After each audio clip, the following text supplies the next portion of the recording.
예, 오늘 이 본문의 말씀은 이제 예수님께서 두 사람의 치유를 베푸시는 이야기가 등장을 합니다. 먼저는 12절에서 16절까지 나병 환자를 치유하시고, 그 다음에 17절부터 25절까지는 자기 힘으로 움직일 수 없는, 중풍병에 걸려서 자기 힘으로 움직일 수 없는 한 병자가 친구들의 도움으로 나와 이제 치유를 받는 것입니다. 그런데 이제 이 치유와 이 치유의 성격이 상당히 중요합니다. 이 치유의 역사들은 앞으로 예수께서 어떤 사역을 감당하실까를 보여주는 아주 중요한 치유의 사건입니다. 자, 먼저 12절에 보면 온몸에 나병 들린 사람이 등장하죠. 이 나병은 이제 피부병입니다.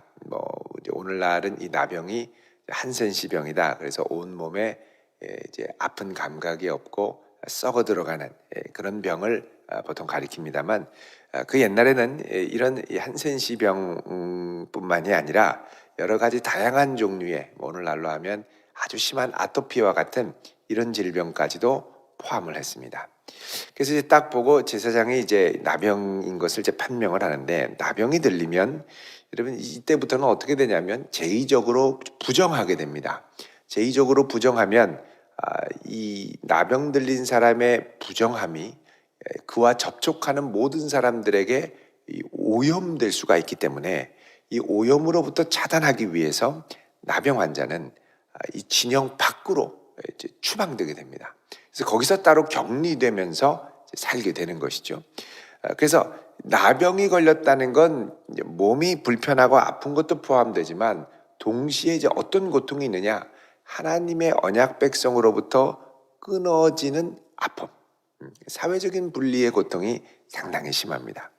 자, 그런데 이 온몸에 나병 들린 사람이 예수님이 한 동네에 계실 때, 이건 이제 갈릴리 주변에 호숫가에 있는 한 동네겠죠.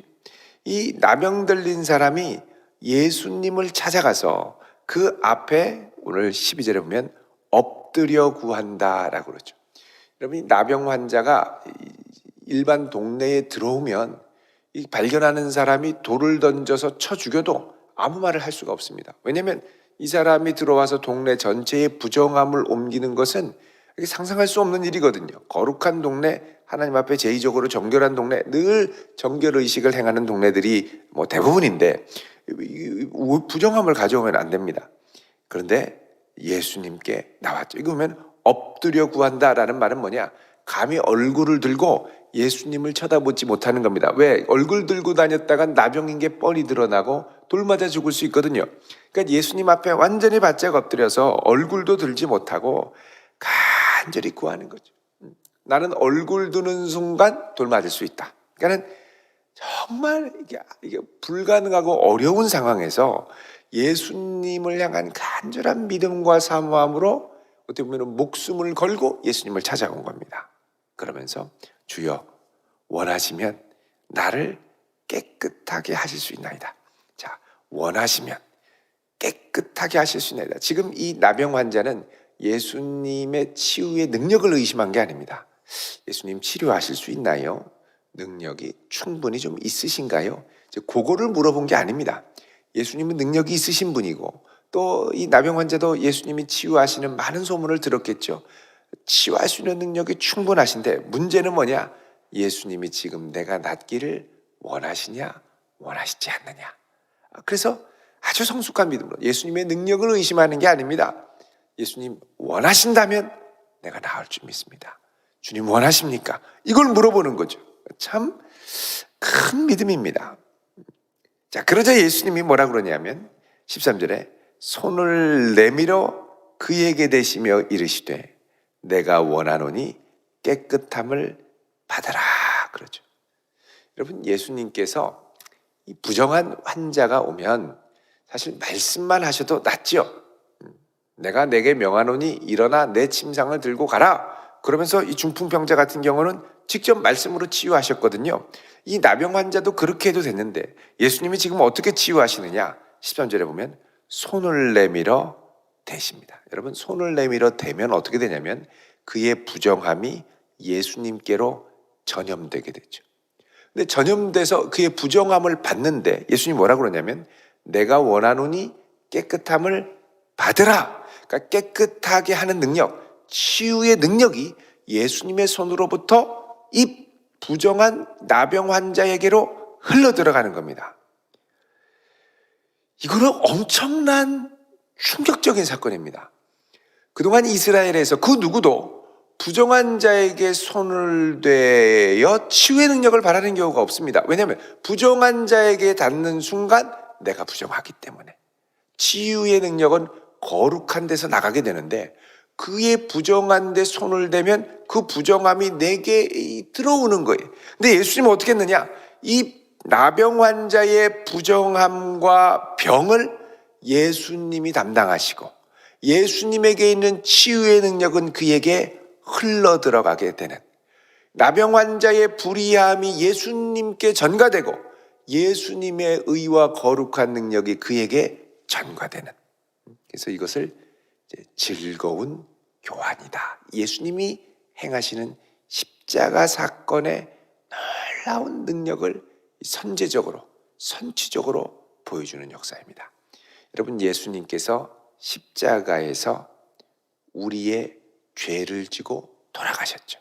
우리의 죄를 지고 돌아가신 건 그 두 가지 차원입니다. 첫 번째는 뭐냐? 죄책, 길트입니다. 길트. 죄의 책임, 사법적인 책임을 예수님이 십자가에 지셨습니다. 그리고 예수님께서 십자가에 지셔서 우리의 죄인된 우리의 죄책을 그분에게 모두 담당시키셨죠. 우리의 죄를 예수님의 십자가로 담당시키신 겁니다. 그리고 예수님에게 있던 의를 우리에게 건네주셔서 우리를 의롭다 칭하셨죠. 법적으로 의롭게 된 겁니다. 죄책을 받으시고 법적으로 너는 이제 더 이상 죄책, 예수님이 십자가에서 불의를 담당하셨기 때문에 법적으로 의롭다 하고 선언하신 겁니다. 이게 예수님이 주시는 법적인 선언, 이걸 뭐라 그러냐? 칭의라고 하죠. 의롭다 칭하시는. 그래서 죄인의 불의를 십자가에 담당하시고 죄책을 담당하시고 예수님의 칭의를 우리에게 십자가에서 주신 겁니다. 그러면 단순히 죄책만 담당하셨냐? 그게 아니죠. 실제로 죄의 오염, 부패성을 예수님이 십자가에 담당하셔서 그 부패성으로 인하여 십자가의 고통을 당하셨습니다. 우리의 부패와 오염을 담당하시고 그 다음에 우리에게 뭘 주셨느냐? 거룩하게 하는 능력, 성령의 능력을 주셔서 우리를 거룩하게 하시죠. 새 생명의 능력으로. 그걸 뭐라 그러냐? 성화라고 합니다. 그래서 예수 그리스도의 십자가에서 우리의 죄책이 예수님께 전가되고 예수님의 의로움이 우리에게 전가되어 칭의를 입고 또 우리의 오염과 부패성이 예수 그리스도의 십자가에 전가되고 예수님의 거룩히 하시는 성화의 능력이 우리에게 전가가 된 거죠. 놀라운 겁니다.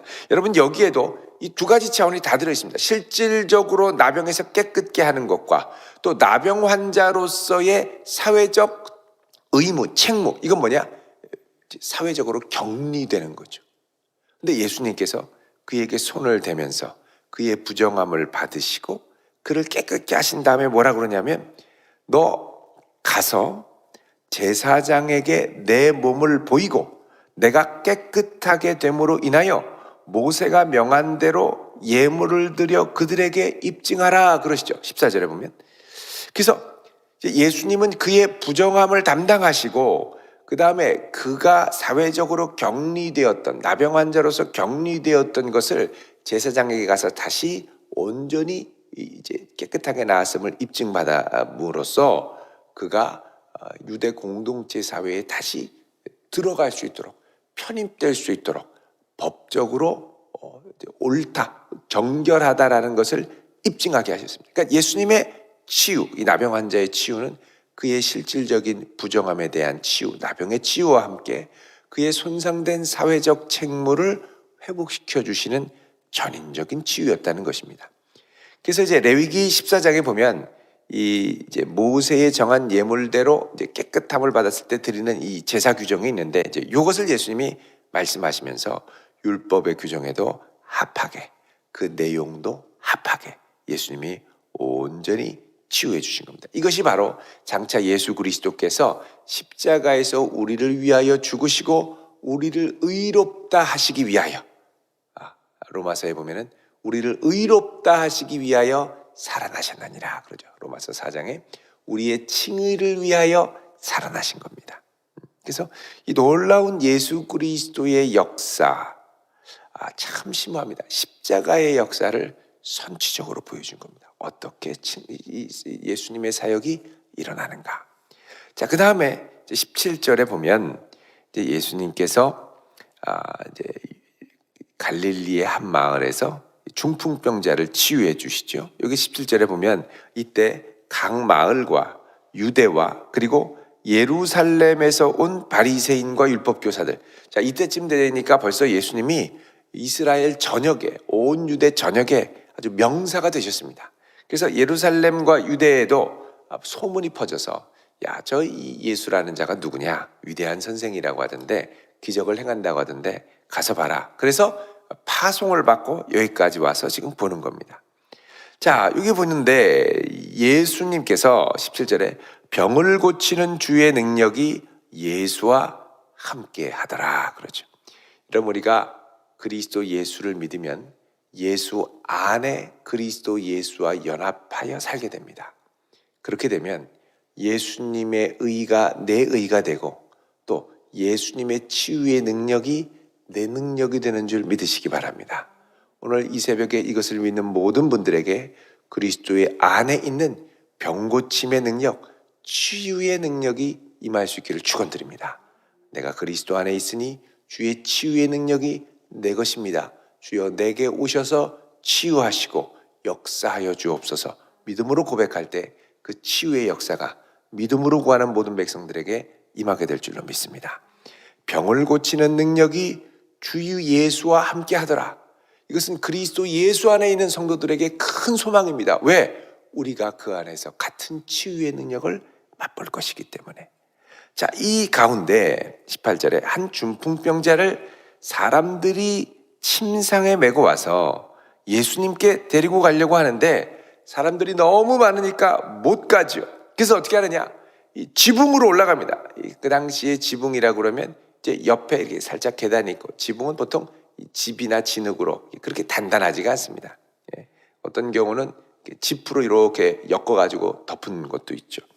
자, 그러니까 거기에 올라가서 이 지붕을 다 뜯어버립니다.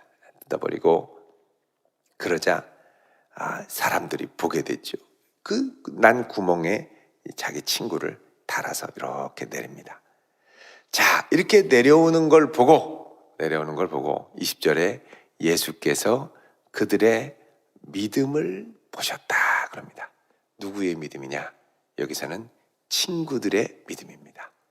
이 중풍병자는 자기 힘으로 말도 제대로 할 수 없고 어떻게 움직일 수도 없죠. 손가락 하나도 제대로 가리키기 어려운데 이 친구들이 어떻게 했느냐? 야, 이거 안 되겠다. 어떻게든 예수님을 만나게 해야지 하고 이제 침상을 메고 지붕으로 올라가서 뜯어서 내리는 거죠. 어떻게든 이 친구가 예수님을 만나게 해야겠다. 그러면 우리가 간절한 마음으로 간구하며 기도할 때 그러니까 수단과 방법이 다 생각나죠. 어떻게든 예수님 만나게 하도록. 여러분, 이제 전도하는 사람의 믿음을 통해 하나님이 응답 주시는 경우가 참 많습니다.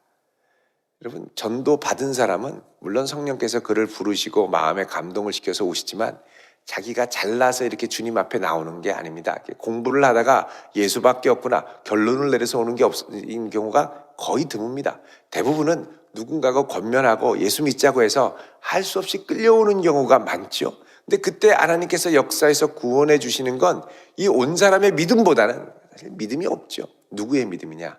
그를 위해 기도하고 같이 예수 믿자고 끌고 온 사람의 믿음.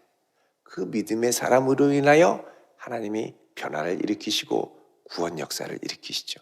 그래서 여러분, 올 한 해도 참 우리가 복음 전하고 예수 믿자고 하기가 어려운 이 코로나 시대입니다만 온라인이든 오프라인이든 예수 그리스도께로 많은 영혼들을 이끌기 위해 기도하며 나갈 수 있기를 바랍니다. 그래서 예수께로 가자고. 그러면 누구의 믿음으로요? 전도하는 사람의 믿음을 보시고 주님이 그의 마음을 변화시키고 치유하시고 응답하시는 거죠. 보통 전도할 때 전도받는 사람은 마음에 간절한 소망 같은 게 있습니다. 이런 것을 하나님이 응답하시고 이런 것까지 역사하시면 내가 믿겠다. 뭐 이렇게 이런 믿음을 갖고 있는 분들도 있거든요. 그럴 때 전도하는 분이 그 믿음을 갖고 간절히 같이 기도해주고 인도하면 하나님께서 그의 믿음을 보고 역사하실 줄로 믿습니다. 자, 이렇게 해서 그들의 믿음을 보고 예수님이 선포하는데 뭐라 그러냐? 이 사람아, 친근한 표현이죠. 이 친구야, 이런 뜻입니다. 내 죄사함을 받았느니라. 아니, 중풍병자한테 오는데 몸을 치유해 주셔야 되는데 먼저 무엇부터 선포하느냐? 죄사함 먼저 선포합니다. 그는 자세한 건 여기에 나오진 않지만 이 중풍병자의 근원적인 문제가 뭐냐? 죄 때문이라는 걸 아셨습니다. 누구를 분노하고 미워하다가 갑자기 혈압이 올라서 쓰러졌는지는 모르지만 어쨌든 그 근원적인 문제에 뭐가 있느냐? 죄의 문제. 그래서 예수님이 뭘 선포하시냐면 내 죄사함을 받았느니라. 자, 여기서부터 치유가 역사가 일어나는데 여러분 이거는 다른 한편으로 그 당시 유대의 제의, 다른 말로 하면 21절에 서기관과 바리새인들이 볼 때는 충격적인 사건입니다. 왜냐하면 죄사함은 오직 하나님만이 하시는 것이고 하나님의 이제 권위를 위임받은 대제사장이 1년에 한 번 대속죄일에 선언할 수 있는 것이 죄사함이었습니다. 근데 예수님이 이 중풍병자 개인에게 내 죄사함을 받았느니라라고 선포하는 건 예수님이 곧 하나님이다라는 말과 같은 말이에요.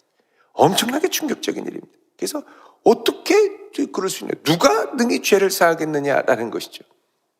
근데 예수님이 인자가 땅에서 죄를 사하는 권세가 너희에게 있는 줄을 알게 하리라 그러시죠.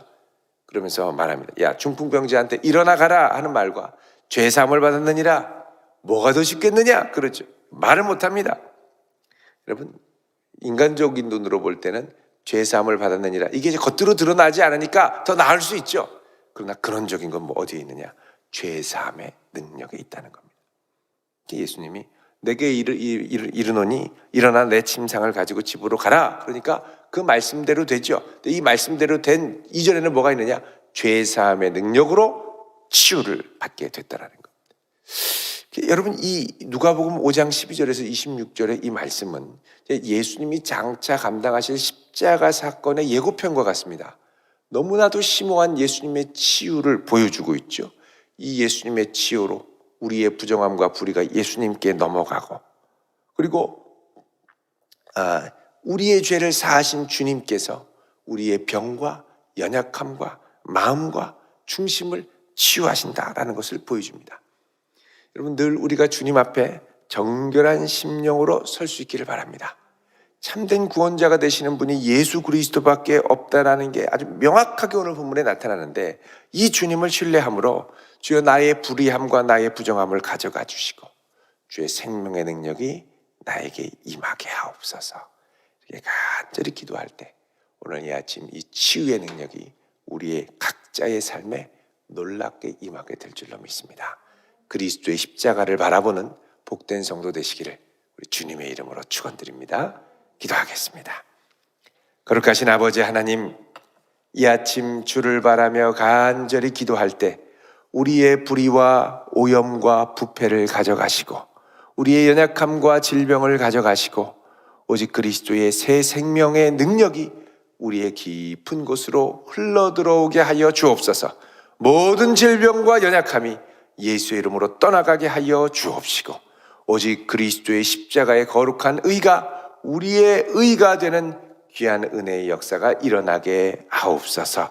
오늘 이 아침 주 앞에 일어나 간절히 기도를 드리는 하나님의 백성의 기도를 들으사 주여 속히 응답하시고 역사하여 주시옵소서. 예수 그리스도의 이름으로 간절히 축복하며 기도하옵나이다. 아멘.